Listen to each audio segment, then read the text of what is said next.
Chapter 257. Nightmare Champion.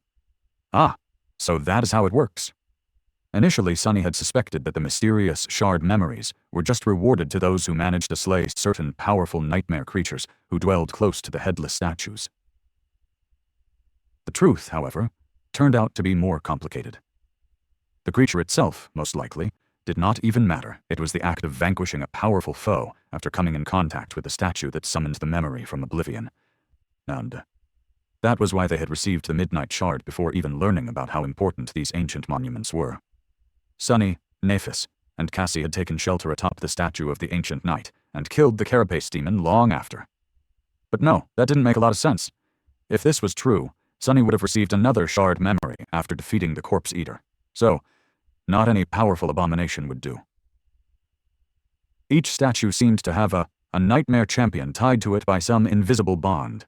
The Carapace demon, whom the creatures described as cursed soldiers of the fallen legion used to obey, was connected to the statue of the knight. The Iron Matriarch was tied to the statue of the hunter. Which statue had the Dawn Shard come from? The builder, whose monument had somehow come to life and was now wandering the forgotten shore? Rumor said that the First Lord chased it around the labyrinth for a long time after all. But somehow, Sunny felt that the metal headband had nothing to do with the walking colossus. So many questions. How many champions were still around, anyway? Nephis had not even tried to search for one tied to the builder, nor for one tied to the priestess. How many shard memories were already in the hands of humans?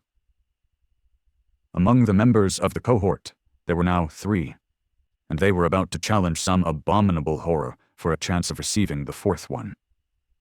Why do I even assume that there are only 3? Sunny tilted his head. Indeed, the fact that he had only seen the Midnight Shard, the Zenith Shard, and the Dawn Shard did not mean that Changing Star had not gotten other ones already. Not counting the memory they were currently hunting, 3 more were unaccounted for. How many had she found already?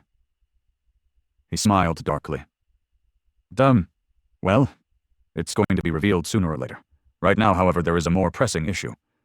Glancing at Nephis, he asked, "What happens if I get the memory? As you reminded so astutely, I am not one of your lackeys. That would throw a wrench in your plans, wouldn't it?" Sunny couldn't imagine Changing Star leaving something that important to chance. However, to his surprise, she just shrugged. "Keep it, if you want." He frowned. Why was Nephis so nonchalant about the possibility of a shard memory falling into his hands? Wait, why was she so indifferent about him already possessing the Midnight Shard? One possible explanation was that it didn't matter who held the shard memory, as long as it was in human hands. The other explanation made Sunny very uncomfortable. Maybe she was just sure that fate would push the 2 in the same direction. If this was true, then it didn't really matter which one of them possessed the shards. He lingered for a bit, then shook his head and said, "Well, what are we waiting for? You didn't really expect any of us to stay behind while others fight, right? Let's go and hunt this monster." Honestly, while Sunny couldn't even imagine what type of terrible creature guarded the hidden statue, he was almost excited to find out. He wanted to see what the 6 of them were capable of under the miraculous effect of the Dawn Shard. Himself in particular. Eventually, they arrived at a vast cavern situated somewhere in the depths of the Draconian Mountains. The cavern was large enough to fit the entire Bright Castle, and the hill it stood upon inside of it. Witnessing its size, Sunny got an inkling that there was a reason why these mountains were called Hollow. As his sight pierced the darkness ruling over the vast cavern, Sunny couldn't help but feel a deep sense of awe. The floor of it was covered by black sand, while its walls glistened like obsidian. In the center of the cavern stood a giant pillar of dark stone. It was surrounded by massive scaffolds, which nevertheless looked tiny and insignificant on its surface. The silhouette of an unfinished statue was easily discernible, cut from the giant pillar by the unknown sculptor. Its upper torso was almost finished, while the lower half was still encased inside the stone. It was as though a dark giant was struggling to free himself from the pillar of stone that imprisoned him. With a feeling of surprise, Sunny realized that he recognized the details of the unfinished giant's armor and shield. They were eerily similar to the armaments that the Black Knight guarding the ruined cathedral wore. And to the ones the stone saint wielded too. Looking up, He made sure that the head of the giant statue was missing. Of course it is. All of that only took a fraction of a second. Then, Sunny hastily looked down, trying to notice the guardian of this obsidian cave before the creature noticed them. But it was too late.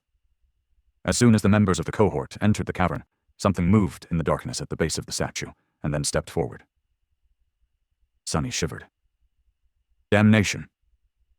Standing on the black sand, a monstrous creature that resembled a cross between a lion and a raven stretched its numerous limbs. Its body was pale as a corpse, while its head and chest were covered with dark feathers. It was massive in size, with muscles rolling like steel cables under the skin. The creature had 2 powerful hind legs and 6 more protruding messily from its wide chest, each ending with a set of deadly claws. But the most terrifying feature it possessed was a long, jagged black beak. It was a spire. "Messenger!" That was all Sunny had time to yell before the vile abomination lunged forward, exploding into a whirlwind of hunger, madness, and death.